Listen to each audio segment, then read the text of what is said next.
guys, we're out of time for summertime. I have my microphone back again, and today we have here. Myles Frost.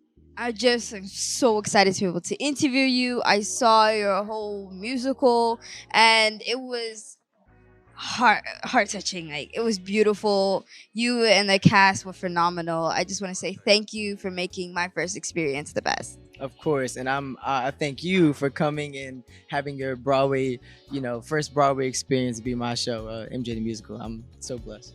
You're welcome. I want to know, like, what was your upbringing like as a child? What music did you listen to? What music did you gravitate the most to? And did it influence your performances today? Of course, no, I grew up very much on gospel. My grandma, she'll be 90 in May, and gospel. She listens to gospel all the time. So I definitely grew up in the church, sang in the choir, played drums in the church, played piano for the church a little bit, and all this music I listened to was very like old school. Like you got your Michael Jacksons, obviously your Stevie Wonder, your Earth, Wind and Fire, your Rick James, Tina Marie, all of that. Like so, I'm very soul based. So to have my upbringing be that and to play Michael Jackson on stage every night it's a full circle moment for me. So. Wow, that's sort of relatable when you talk about all those old school songs. 'Cause I listen to that stuff still to this day. Stevie Wonder, Earth, Wind and Fire, like that's my parents. Thank you. Like my parents love music, but we don't like playing the new stuff too much. So most of the songs I know was old school. They're like, Samara, you need to get out of that old shell. I'm like, nope, I like this area. I love it. Feels good. Feels good. Feels like you're a bit older than you actually are. Right. Helps you mature a little bit faster. Yes. So with this opportunity that you have you traveled to many different other countries to perform this? And do you see yourself performing this in Africa? So the next country that I plan on doing MJ the Musical in is in London. We're slated to open in London in 2024. So it's looking like I'm going to be a part of that experience. So I'm very, very excited about that. But I would love to do Africa if that opportunity ever became available. It's not my show, so I can't say. But if I could even perform my own music, or do my own thing down there and show my love. I've never been to Africa before, so it'd be a huge experience. Actually, one of my castmates, the guy who played my father in the musical, just came back from Africa literally like a couple days ago. So I feel Africa calling my name. Yeah. I mean, I live in Ghana. I relocated from here to Ghana, and I love it. They would literally love you there because we have theaters, but you don't really get this type of authenticity. So they would really respect that. And it's a beautiful place. You would love it. I'm excited. Like I said, I definitely want to go. And are you gonna show me around? Like if I go, Yes. In a moment, I'll let you know restaurants you should go to. I'll let you know your birth name there in my culture because there's many different cultures. So I'm Fanti. So depending on the day of the week that you're born, they will let you know your name and some words that you should know when you go there. Yeah. No, for sure. So playing the significant role of Michael Jackson is definitely a huge deal. Do you feel like it's keeping his legacy alive? And does it make you feel to play this role many times? Like, how does it feel? No, I definitely think it's keeping his legacy alive, and there's been a lot of Michael projects in the past that haven't gotten great responses, especially from his fans. So to be a part of a Michael project that has had the most amazing responses that anyone could ask for, and to continue to inspire people in many, many ways, I end up inspiring myself. Just watching the people who I perform with, they inspire me and can make me, keep me pushing even when I'm tired sometimes, because I'm only human, so in doing this 8 shows a week, now 7 for me, it can get challenging, towards the end of that week. So the energy from the audience and the energy from my castmates always finds a way to keep me pushing. And yeah, it's a blessing to represent Michael. I mean, I never would have thought, because it's not like I've been doing Michael stuff all my life. I've been singing and dancing and doing my own stuff, but in this opportunity, any New Jack Swing song, I love it. But Yeah, I don't know. It just feels great because I think Broadway was never something that was on my radar. I always wanted to be my own musician. I always wanted to be a actor, you know, but not necessarily the Broadway route. So when this unique opportunity came about, I was like, okay, you know, you think about all the impersonators that are just in New York alone, you know, and it's kind of like I was the one that was chosen to do this, and they do this for a living, you know, and they do this to feed their families, and you know, I was chosen to represent Michael in this way, so it's a big blessing. So you said that you were looking at the aspect of being an actor and being a musician. Like, what genre did you see yourself doing? Definitely R&B pop. You know, I mean, I don't try to limit myself to just that. You know, whatever I create, I create. You know, but I, as an artist, understand that some songs that I create aren't necessarily meant for me to perform. So I'm fine with, you know, making songs for other artists as well. But as far as for me and what I like, what I know I love to perform is that R&B and pop. Like that's me for sure. Okay, since we're staying on this topic right now, I want to know if you want to collaborate with any of the Ghanaian actresses or actors, singers, and musicians, such as Stonebwoy, different artists. I've interviewed them, like Sakode is another one.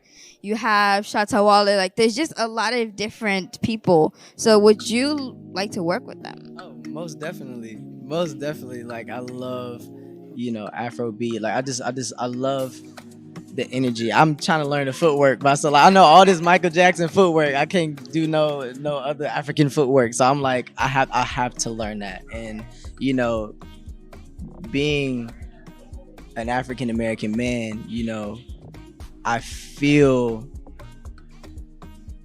don't feel like I know myself as well as I should, and I feel like it's because I haven't been home. You know, so that experience has definitely been calling me for a while. I feel it in my spirit, you know. So I'm super eager to make that trip, and I'm super eager to work with everybody, you know, especially, you know, different artists, and add some flavor and, you know, create something new. Why not? So I saw your performance there. It was beautiful. I'm like, wow. I'm thinking to myself, would you like to open up a theater yourself and teach other adults and children on how to learn this type of stuff? You know, I actually never thought about that. You know I've always wanted to teach children how to make music, how to write songs.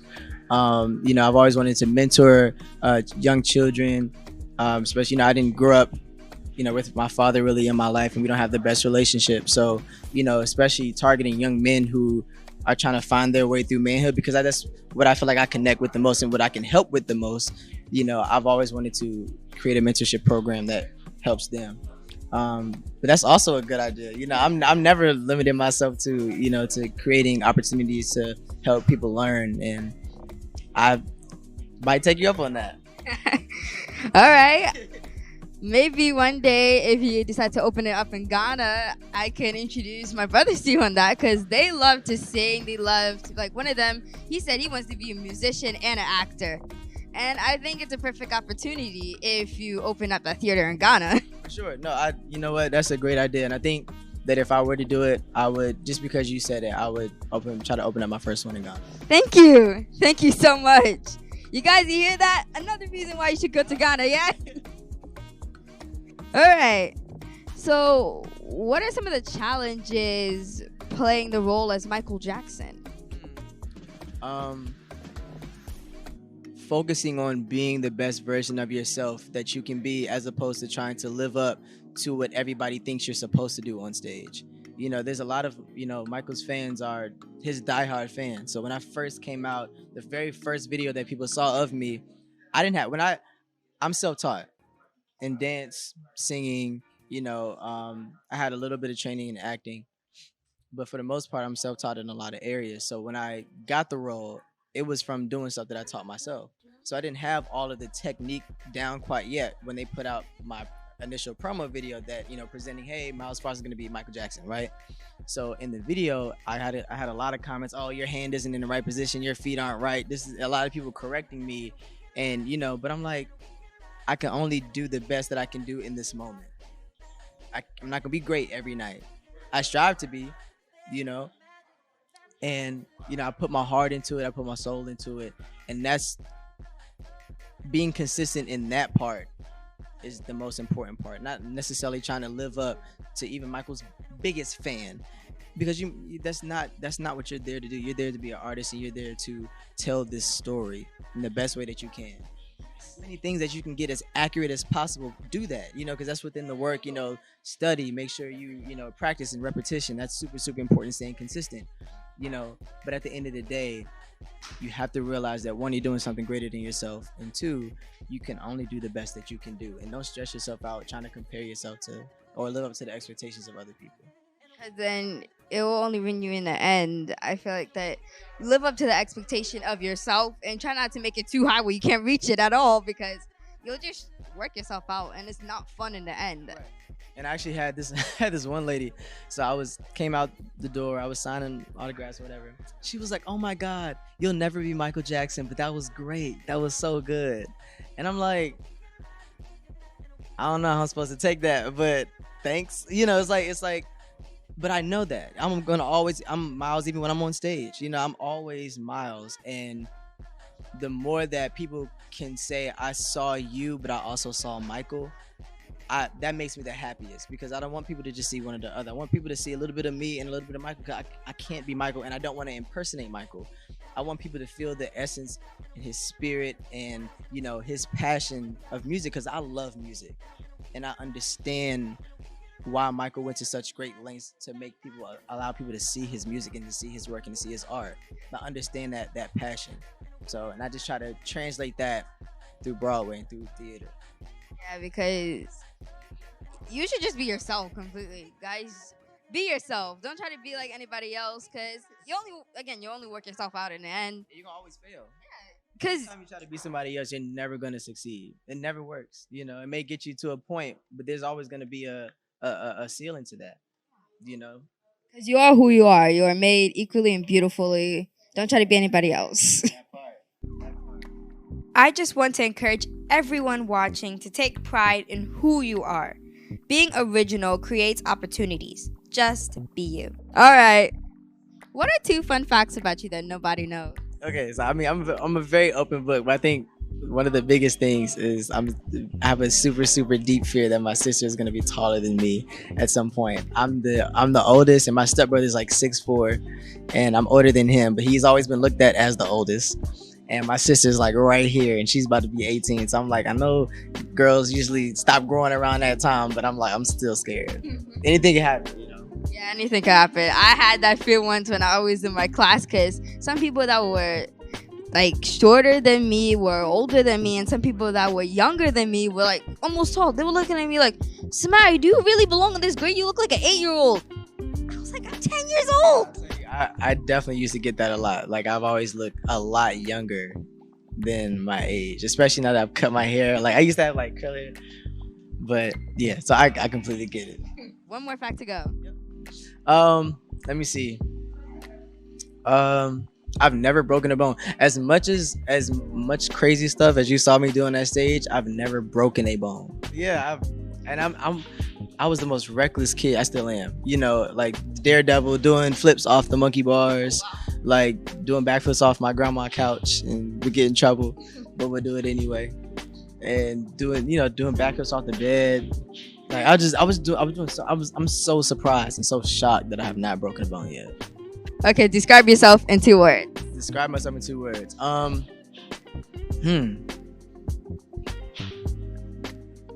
Black and proud. Good choice. This is what popped in my head. Like, I'm very proud of myself. I wasn't that book smarts. I was just street smarts and had a little bit of talent and good common sense. And I've always tried to embrace my blackness and try to, inspire others to do the same. That's good. I like it. So I researched and found out that you're a Tony Award winner. How did that feel?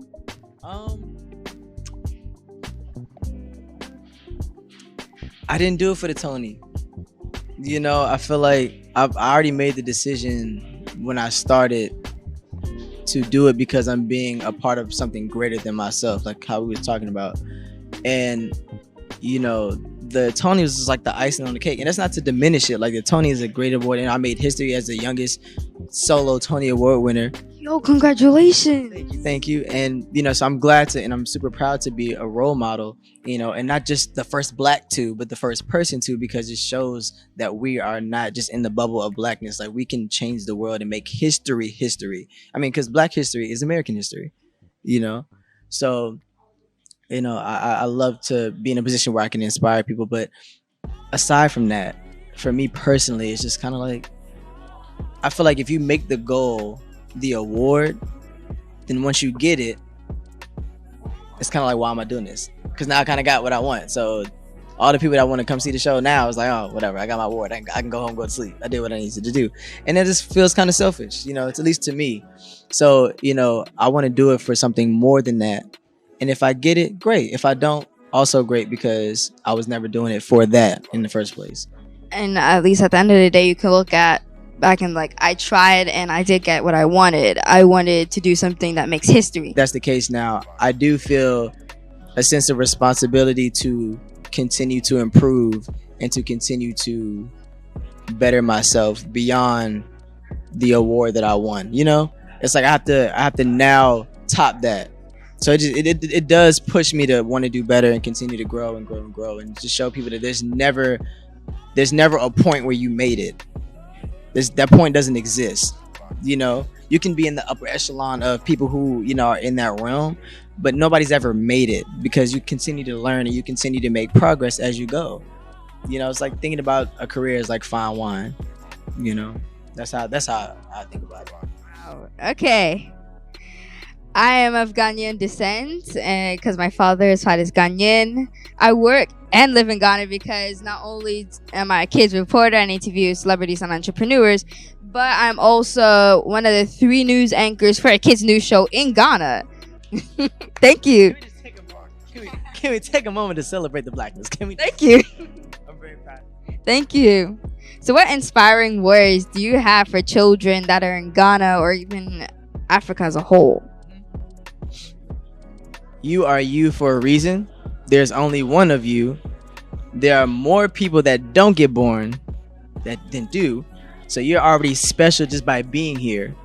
And there's only one of you. You're literally 1 in a million, or technically more than that.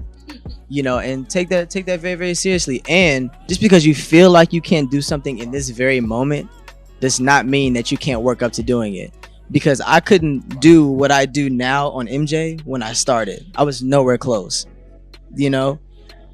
But my love for what I do, somebody saw in me and decided to pour into me and help cultivate my talent to get it to where it is today. Yo, that's dope.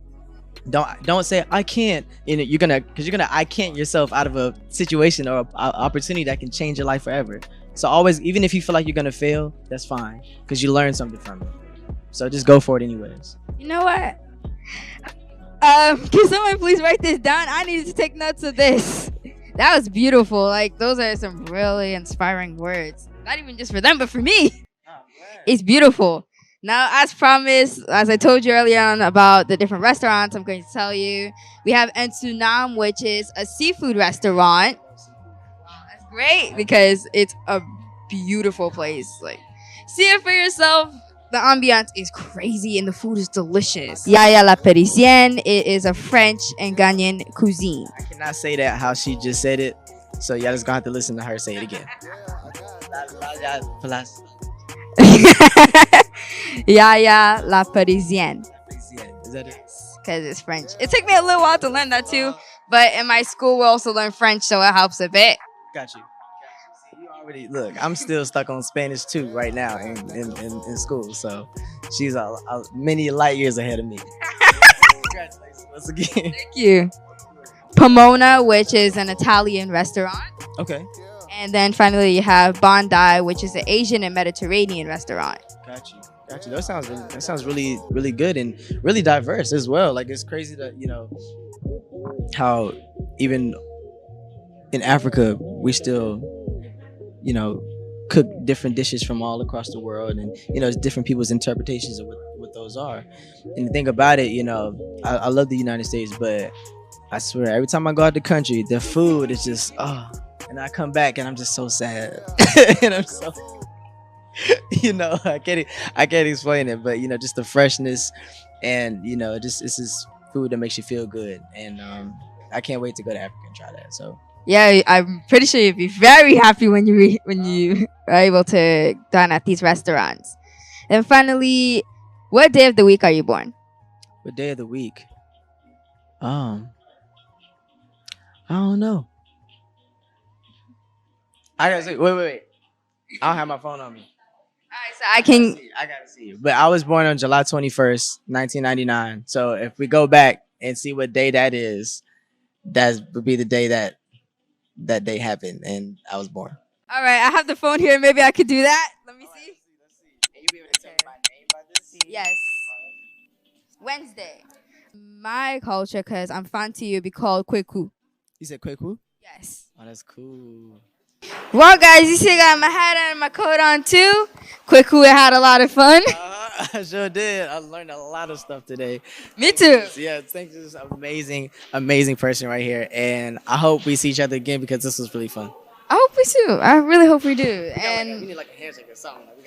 We got to do something. all right, we'll make one. We'll figure it out. Yeah, figure it out. Off camera. Okay. But guys, like I always say, catch you next time on Summertime. Bye. See ya.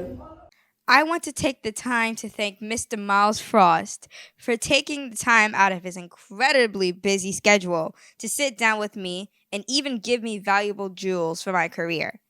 I am humbled and forever grateful to learn from wise people and history makers like him.